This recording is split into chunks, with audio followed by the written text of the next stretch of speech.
Hello! We are gathered here today to discuss what I want to read in November because I have ambitious plans. Will I accomplish them? Who really knows? But there's always December after that. First, I'm going to talk about the book that I'm reading right now. It's some October bleed over, you could say. Spooky season ended yesterday, but it's still happening for me because I'm reading The Woman in Cabin 10 by Ruth Ware.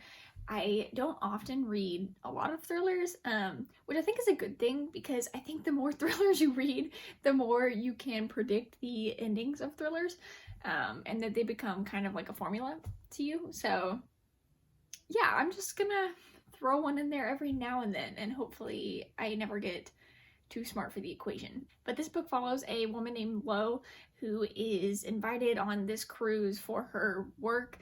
It's like a very small luxury cruise liner, and by very small I mean there's like 10 cabins. And it's kind of more like a networking mission, but very quickly Lo starts to think that something is up because there is not supposed to be someone in cabin 10, but she saw someone in cabin 10 and she thinks that somebody has been killed.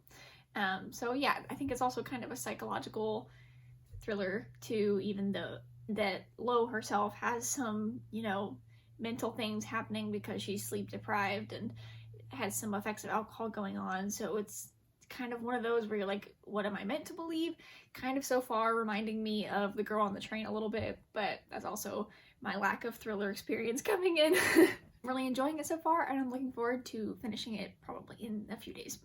Next, I have this beautiful collection, the collected poems of Evelyn Dickinson.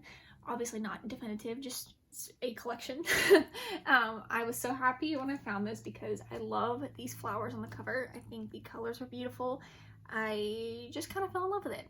And it has got the most beautiful tiny illustrations on the inside, just kind of scattered throughout. Yeah, I'm really excited to read this. Trying to work in some poetry every month, and I'm watching Dickinson, the TV show, with my family, and the new season I think is either out now or coming out soon, so felt it would be appropriate to take in some Emily Dickinson during this time.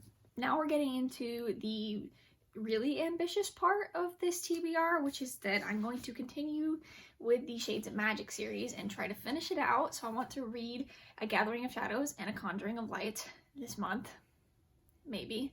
They are some thick boys, they are chunky, so let's see, but I am borrowing them from a friend, so I want to get to them soon. I've really enjoyed the first book, and I think I could probably only like these two more because the characters were wonderful in the first one. I feel like the more time I have with them, the more time they will grow on me, and yeah, I mean, unless Victoria Schwab really screws it up in these, but from what I've heard, I don't think she does. Next is a book that I think I've been like accidentally putting off for some strange reason. I think I do the thing where you get so excited about a book that your expectations for it get really like inflated in your mind, and then you just get kind of nervous to read it because what if it doesn't live up to those expectations? Which is silly because I feel like I'm going to absolutely adore this book. But humans are irrational creatures, so what can we really say about that?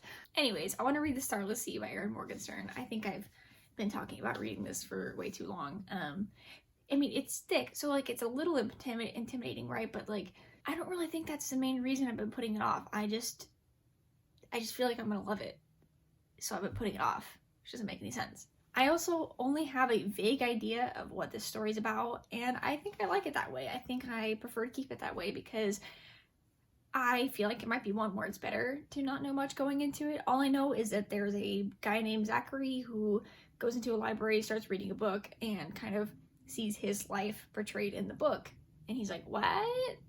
And I think that's enough. So yeah, hopefully I actually get to this month. I really want to. Next, I plan on borrowing The Love Hypothesis by Ali Hazelwood because it's been getting so much hype and it got to me. Fine, I'm curious. I want to read it for myself. I want to know what it's about, so I will be borrowing this month. It is the rom-com that's on my mind, and I heard Raylo fanfiction, and I'm okay with that. From what I've gathered, this is about two PhD STEM students who have an enemies to lovers fake dating situation, I think. And that's all I know, but I want to know what the hype is about here. Next up, I want to fit in a classic this month. I am trying to microdose intellect by just putting in one classic every now and then. So this month, I think I want it to be Their Eyes Were Watching God by Zora Neale Hurston, which is not too scary of a classic. It is not too long. The font isn't terrifying. I feel like it might be really accessible. So I've heard really, really good things about this one, in that the people that I know who had to read it for school said it was one of the books they actually enjoyed reading for school, which is high praise considering that most people don't actually do the reading for school. So yeah, I think this one will be really nice. All I know is that it follows a woman named Janie living in the South in, actually I have no idea what year. I think this was written in 1937, so probably around that time. So yeah, I know nothing about it, but I'm excited to see what's in store. Finally, I really want to get to The Seven Husbands of Evelyn Hugo, because once again, I just want to see for myself what everyone's talking about. I haven't really read any kind of Hollywood-centered stories around famous people, so I don't know if it's something I'm going to like or dislike. I think it's kind of a polarizing theme. I think some people really enjoy reading about it and others don't. The only thing that I can think of that's similar that I've read is The Great Gatsby, which I don't know how similar the energy is, but I did really, really love Daisy Jones and the Six by Taylor Jenkins Reid, which I listened to an audiobook, so I am feeling good about this one. I think I'm gonna love it.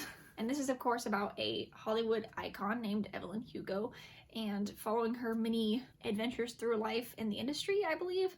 I think it's mostly a character exploration, which is something that I really love, so again, very high hopes for this one. So those are all the books that are currently on my radar for November. I'm very excited about all of them, so we'll see which ones I actually get to and which ones will be pushed on to December. But who knows, maybe I'll read all of them. Maybe I'm on fire this month. We'll just have to see. Let me know if there's anything that you're super excited to read soon, and I would love to chat about it. So thanks for watching. Bye.